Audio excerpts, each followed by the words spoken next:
I had never cried as much as I did that night when I heard my mother say, laughing, that I would be a beggar with brushes. My name is Elena Moore, I'm 29 years old, and this is the story of how I buried my family while they were still alive. For as long as I can remember, art has been my refuge, the way I tried to make sense of the chaos I felt inside. Those blank canvases, the brushes between my fingers, the smell of paint mingling with the sound of silence made me feel alive, hopeful. But unfortunately to my family, all of that was nothing more than a useless whim, a delusion I stubbornly clung to. They called me the talentless painter, mocked my dedication, and told me, without a shred of pity, that I would never get anywhere. To them, I was just the daughter who dreamed too big, the girl who insisted on fighting a fate they believed was already sealed. At that last family gathering, the words they threw at me weren't just criticisms. They were sharp blades that cut deep, deeper than any brushstroke could ever express. I sat at the end of the table, trying to hide behind a forced smile, while they spoke without mercy, as if I were a walking joke. "Look, Tanya, you're going to starve if you rely on your art," said my Uncle Mike, wearing that sarcastic smile he always used to hammer at my insecurities. He leaned back in his chair, his eyes full of scorn and amusement, and the silence in the room was quickly filled with mocking laughter. In that moment, it felt like I didn't exist. Only that foolish idea, that silly fantasy they were certain would fail. My Aunt Linda, always the most generous one, added in a sweet but poisonous tone, "You should think about something more serious, darling. Art doesn't pay the bills. Honestly, I don't want to see you struggling." My cousin Jessica chuckled softly, eyes glued to her phone, clearly uninterested, while my cousin Kyle made a dismissive gesture. I was there, surrounded by people who were supposed to support me, to love me. And all I felt was that with every word, they crushed me a little more. Shame burned in my chest, a painful mix of sadness, anger, and despair. I tried to swallow the lump in my throat, tried to control the tremor that was starting to take over my body. I wanted to disappear. I wanted to scream. I wanted it all to be a nightmare. "You don't understand," I tried to say, but my voice came out weak, almost a whisper. "Art is everything to me. It's what keeps me whole." But no one heard me. Or maybe they did, but chose to ignore it, because believing in me was harder than laughing at my pain. Those people who had grown up with me, who should have been my safe harbor, were becoming my storm. All night, the mockery continued, disguised as jokes, as advice, as subtle jabs that slipped in like thorns. I felt their eyes on me, analyzing every expression, every weakness, just waiting for me to fall apart. When I finally managed to leave the table, I walked into the backyard, the cold night air hitting me like a jolt. The sky was dark, but my emotions were raw, a whirlwind I couldn't name. I sat on the porch steps, trying to organize my thoughts, trying to convince myself I wasn't what they said I was.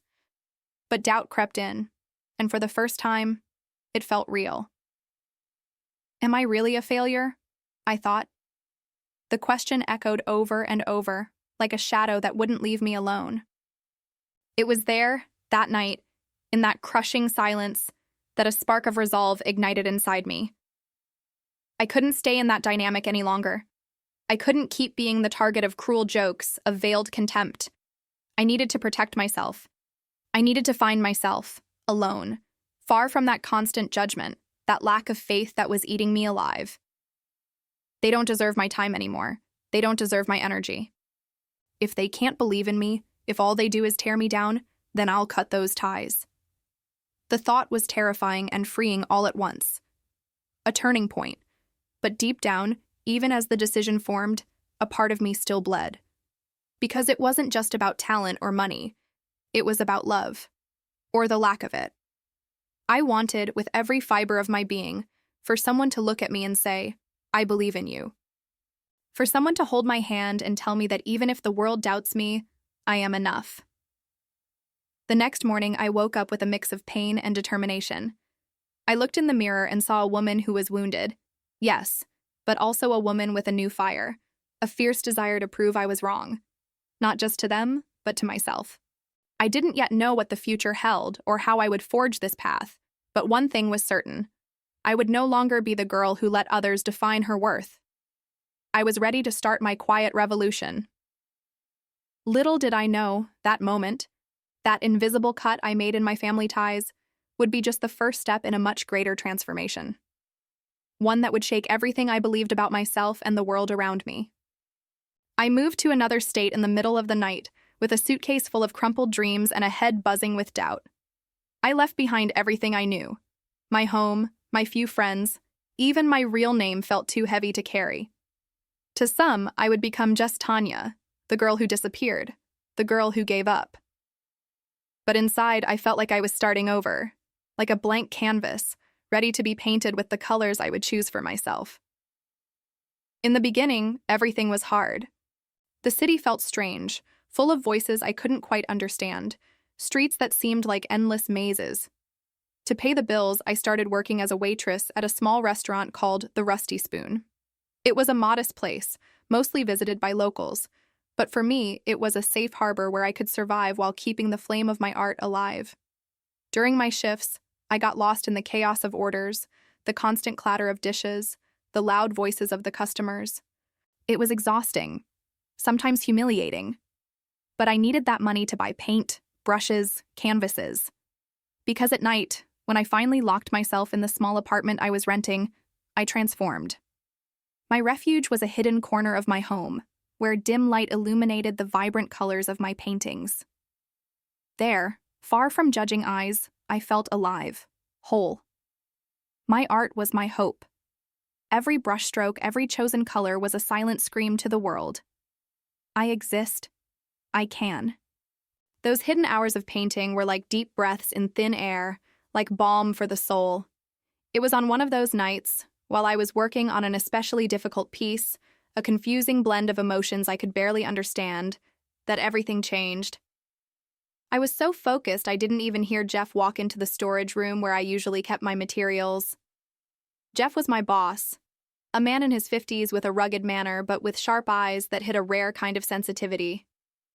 He had always treated me with respect, never joked about my dream or my routine. But that night, he stood in the doorway, silently watching what I was creating.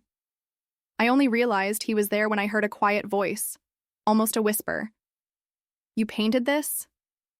My eyes widened, and my breath caught for a moment. I lifted my head slowly, part embarrassed, part wary.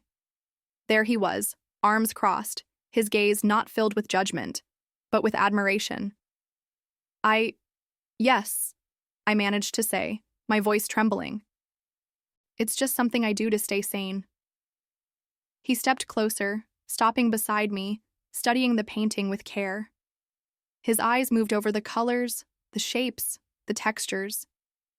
He stayed silent for a few seconds, as if trying to decipher what those brushstrokes were trying to say. "This is different," he murmured, almost to himself. "This isn't amateur work. It has soul. It has feeling. This speaks, Tanya." Those simple, sincere words made my chest ache. Someone actually saw what I had always tried to show. Someone felt what I felt. Jeff turned his gaze to me, more serious this time. "I know people in the art world," he continued, lowering his voice so others passing through the hallway wouldn't hear. "Friends, gallery owners, critics. If you want, I can show them your work." My heart raced. It was as if, suddenly, the door I thought had been shut forever was slowly creaking open, revealing a new world. But I couldn't let hope blind me. So many people had doubted me. So many times I'd been told I was just a useless dreamer. I looked at Jeff, searching his face for a lie, for some hidden motive. "Why would you do that for me?" I asked, my voice low, full of doubt. He smiled, a tired smile, but a sincere one. "Because I see what you don't. Because you don't deserve to be hidden. Because every talent deserves a chance," he said. And in that moment, something stirred inside me. Something I had almost forgotten. True hope. I didn't yet know what would come after that conversation, but deep down, I knew my life was about to change forever, and that the recognition I had always longed for might be closer than I ever imagined. Jeff arrived that morning with a different energy. He wasn't just curious anymore. He seemed determined. When he entered the small apartment where I kept my paintings, an almost childlike smile lit up his face. "Tanya, today I'm bringing a few friends to see your work. They're people from the industry, they really know art. I want you to meet them." My heart raced. That invitation felt like a bigger step than I had ever dared to imagine. I hesitated, uncertain, but the confidence Jeff placed in me began to dissolve the fear. A few hours later, 3 people knocked on my door. They looked like they had stepped out of another world, or at least a fancy gallery I'd never even set foot in. The first to enter was Sarah, a woman in her 30s with brown hair tied in an elegant bun, sharp eyes, and a posture that radiated authority, a renowned gallery curator, according to Jeff. With her came Mark and David, 2 experienced art critics with years of experience in the city's art scene. Mark was a tall man with a piercing gaze and a well-groomed beard, always stroking his chin as he studied each piece. David was quieter, meticulous in his posture, analyzing every detail and jotting down notes in a small notebook. As they began examining my paintings, I could feel the weight of the moment. This was the moment I would step out of hiding and show myself to the world, or at least to those who truly understood art. Sarah was the first to speak. She walked slowly, stopping in front of one of my most intense pieces, a blend of vivid colors and thick textures that represented an inner storm. She tilted her head, eyes gleaming with genuine admiration. "Tanya, this is incredible," she said softly, with a sincere smile. "What you've achieved here goes beyond technique. It's a powerful translation of emotion. Few can express such intensity without losing sensitivity."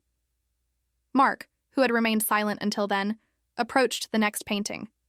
He stroked his chin, studying the brushstrokes. "Look at this texture, this layering. You can feel the movement of the paint, the conflict in the composition.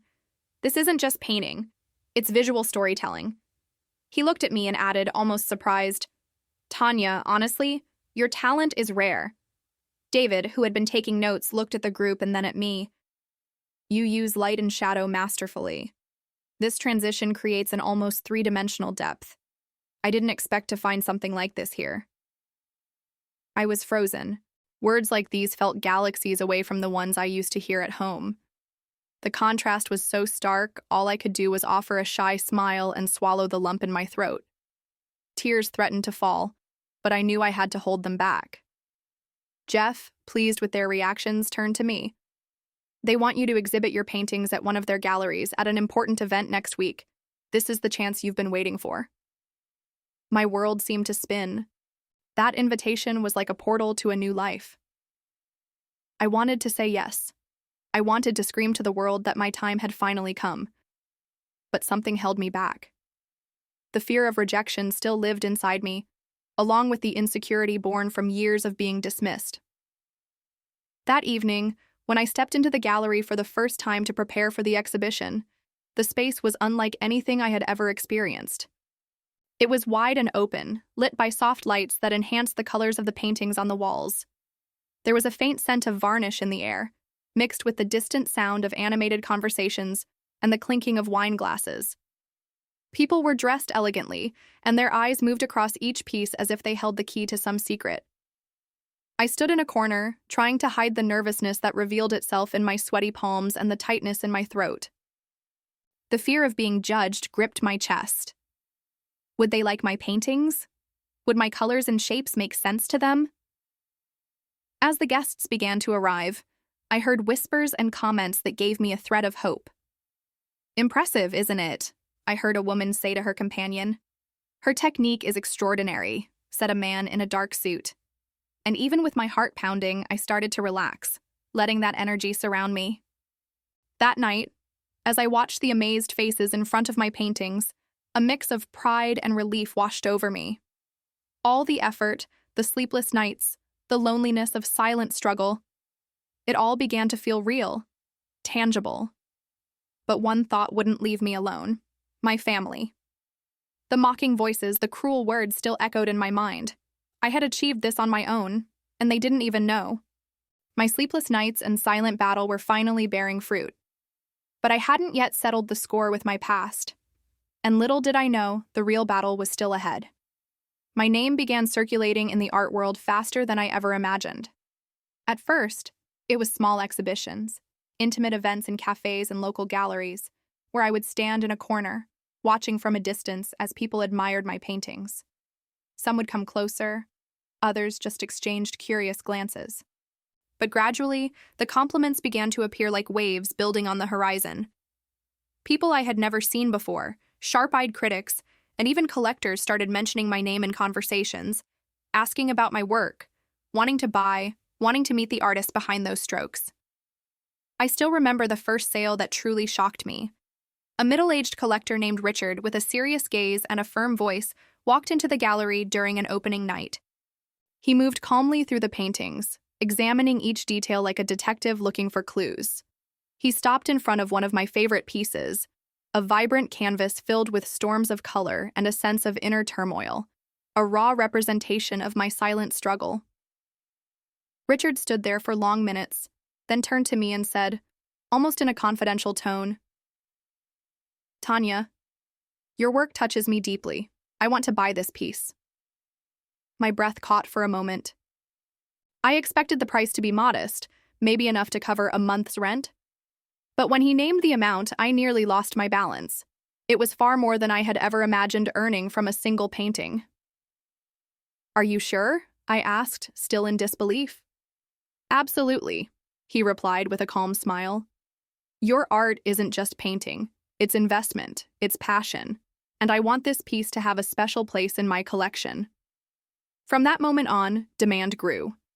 My phone wouldn't stop ringing, and messages poured in with increasingly bold proposals. People I had only seen in art magazines and documentaries started wanting a piece of my work, that expression I gave to the world, the soul I poured into every brushstroke. During that phase, one of the most important exhibitions was at a renowned gallery in downtown Chicago. The event drew a select audience: curators, critics, established artists, and high-profile collectors. Expectations were high, and despite my nerves, I knew this was my chance to prove I wasn't just an amateur painter, but someone who deserved respect, recognition, and space. On the night of the exhibition, the air was thick with murmurs and visual impressions. I heard a man comment to his companion, "This Tanya Smith really brings something new to the scene. Her intensity is almost tangible." In another group, a woman said, "I've seen many talented artists, but she has a perspective that transcends. It reaches the soul." Silently, I tried to absorb it all, half in disbelief, half in pride. But what truly overwhelmed me was the moment one of my paintings, the one that symbolized my inner battle, was sold for an amount I never thought possible. Right there, in front of everyone, a check was handed to me, and I could barely hold back the tears. That money was concrete proof that my art was not just a hobby. It was a force capable of transforming my life. Every sale, every compliment, every invitation to bigger events made me more confident, stronger. What once was a joke was now a source of respect and admiration. The sleepless nights, the hours of hard work, the silent tears in my tiny apartment, it was all worth it. But deep down, what burned the most in my chest wasn't the money. It wasn't the applause. It was the echo of my family's laughter, the sound of cruel taunts that still rang in my mind like an open wound that refused to heal. They doubted me, mocked my dream, called me useless, a failure. And now they're going to have to swallow every word. I felt a powerful mix of rage and satisfaction growing inside me. This success was a silent yet thunderous answer to every time they made me feel small. One of those nights, sitting alone in my apartment, holding a glass of wine while looking out at the city lights beginning to glow, I whispered to myself, "They'll see. They'll bitterly regret not believing in me." But I knew financial success wasn't enough. Public recognition wasn't enough. I wanted more. I wanted them to feel what I had felt, to face my victory head-on. I wanted the humiliation they once imposed on me to become my strength, and the perfect opportunity for that revenge was getting closer, closer than I could have imagined. A family gathering, the very kind where my soul had been shattered so many times, was scheduled. And now, with my name established, my art valued, and my success solidified, I had a plan that would turn everything upside down. I wouldn't just show up.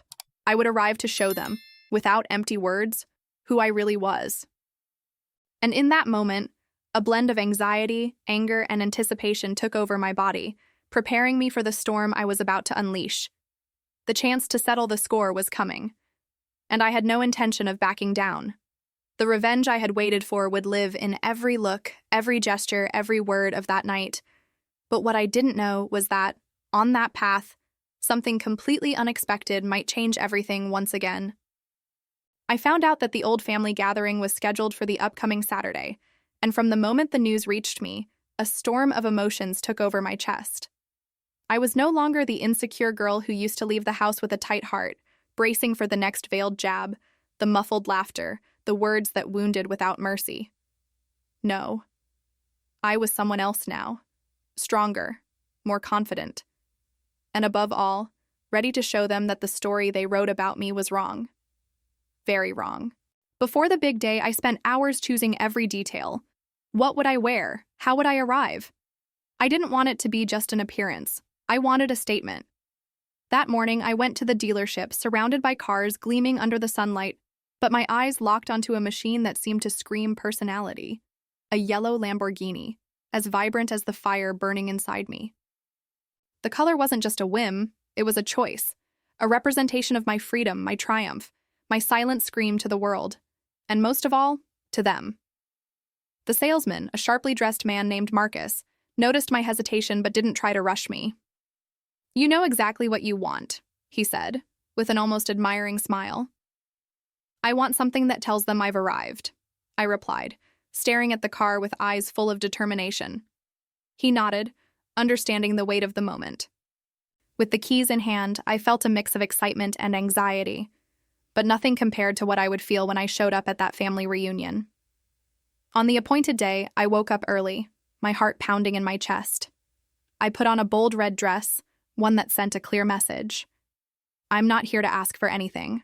High heels, perfectly styled hair, and makeup that made my eyes stand out, the same eyes that had been ignored and belittled for years, now became my shield and my weapon. When I pulled into the parking lot where the reunion was being held, the yellow Lamborghini shone under the sun like a star, defying the shadows of my old life. Every step toward the building echoed with the weight of the past I carried, and the victory I now wore like armor. The cars around me were modest, some even worn by time, silent witnesses of the lives I had left behind. The looks started turning toward me, surprised, confused, even suspicious. I felt all their eyes on me as I walked with steady steps, head held high, owning every movement. Jessica, my cousin, always sarcastic and full of snide remarks, was the first to break the silence. Her widened eyes looked like they couldn't believe what they were seeing, and her voice came out shaky, almost stammering. Wow, Tanya? Is that really you? With that car?" Her gaze scanned my dress, from my heels to my hair, trying to find a weakness, a trace of the girl they had always mocked. I smiled, a smile that didn't need words to say, "Yes, this is me. Stronger, brighter, and definitely not the girl you once underestimated." I stepped forward, feeling the tension in the room rise. I looked each of them in the eye, reading the surprise, the disbelief, even a hint of hidden envy. "You always said I'd never make it anywhere," I began, my voice firm and clear. "That I was just a talentless painter and that living off art was a ridiculous dream. Well, look at me now. I made it." I paused, letting the silence stretch, feeling the weight of the words hang in the air. "But I'm not here to talk about money," I continued, my voice gaining intensity and emotion. "I came to show you I don't need your approval." The first attempts at a response were timid. My Aunt Mary, her face red with shame, tried to justify herself, voice trembling. "Tanya, we always believed in you, even if we didn't show it the right way." I shook my head, cutting her off before she could finish. "Believed?" I repeated, my tone sharp. "You didn't believe. You wanted to see me fail. You laughed at my art, my choices, my life." Jessica stood up, trying to regain control of the situation, her voice laced with sarcasm and fear. "Oh, come on, Tanya.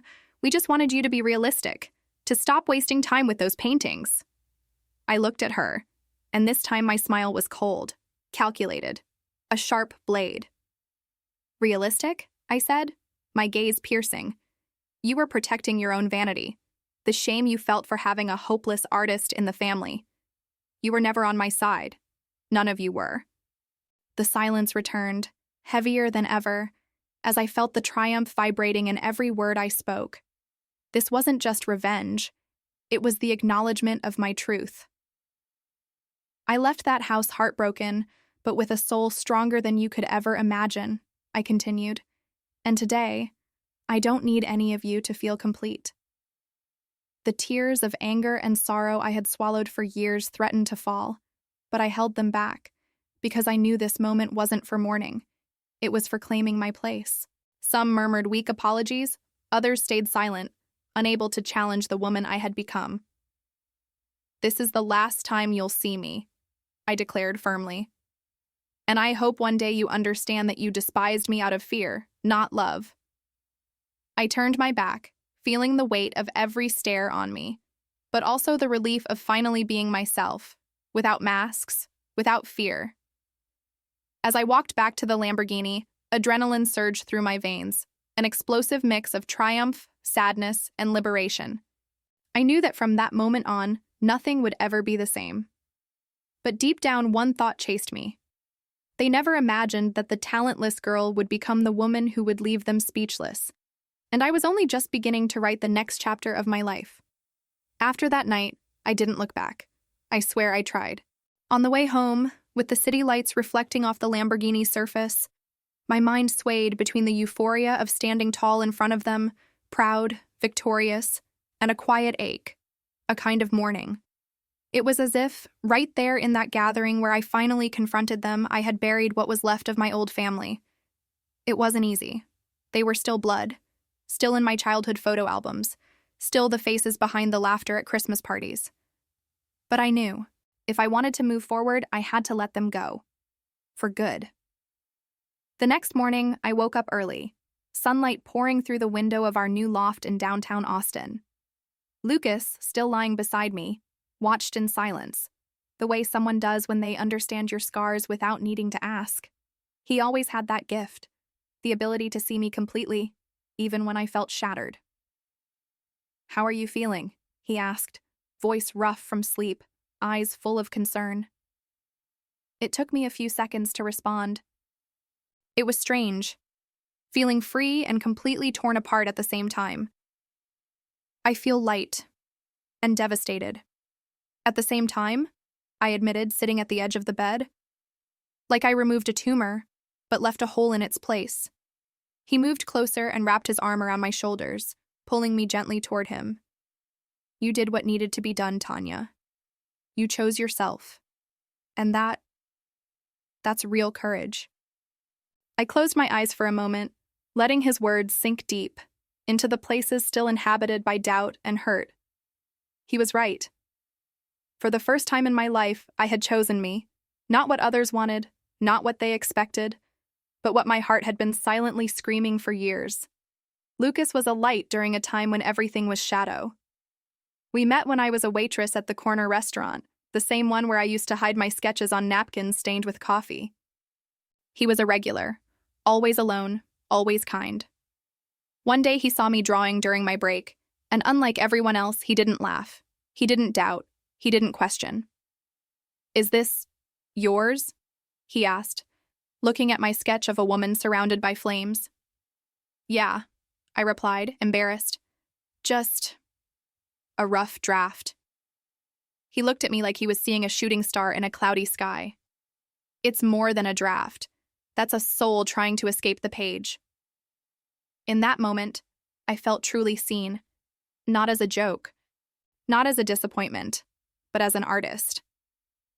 Today we live together, a simple, elegant home with walls covered in my art, some intense, others delicate, but all created with an exposed heart. I have my own studio. My paintings travel across the country, sometimes even across oceans. And even with contracts and big figures, I never stopped painting like I was still in that little room, hands trembling from trying so hard to prove I was enough. Art is my voice, my cry, my liberation. Every brushstroke carries the weight of the girl who cried in silence, the young woman who was ridiculed, the woman who rose from the ashes of rejection. I still remember every phrase, every sneer, every stifled laugh at those family gatherings. They said I was just a talentless painter, that living off art was a childish dream, that I should find a real job. Those words destroyed me. Little by little, they dimmed my light. But today I look in the mirror and see someone who survived. I don't need them, I whisper every morning as I open the window and let the sun flood my new life. I never did. And you know, I'm at peace. Peace didn't come with money. It didn't come with exhibition invitations or applause. It came when I stopped begging for love where there was only disguised contempt, when I stopped shrinking myself to fit into others' expectations, when I understood that blood ties don't demand loyalty where there is no respect. This is my story. But what about you, listening to me now? Have you ever felt like your family doesn't believe in your potential? Like that burning passion inside you is treated as foolishness? An illusion? Maybe you're like I once was, the one who hears that won't get you anywhere. Don't be silly. Take the safe route. Maybe you feel alone, like no one understands the strength of your dream. But let me tell you something from the heart. Don't give up. You are not weak for wanting something different. You are not naive for dreaming. You are not stubborn for following what your soul craves. Many times, those who seem to love us are simply trying to keep us small, because growth makes us uncontrollable. It makes us free. Don't let them dim your light just because they can't handle your shine. Choose yourself, even if it hurts, even if it feels impossible, even if you have to walk alone for a while. Because one day, when you look back, just like I did, you'll understand that freeing yourself from the need for others' approval was the most courageous step you ever took, and you'll feel the same peace I feel now. Knowing that even with the world shouting, "You can't," you did. And if you enjoyed this powerful story of feminine revenge, leave a like and subscribe to the channel so you don't miss any more stories like this one. There's more plot twists, emotion, and justice coming your way. Oh, and click the video on your screen now to watch another breathtaking revenge story. The next story might be even more intense. I'll see you there.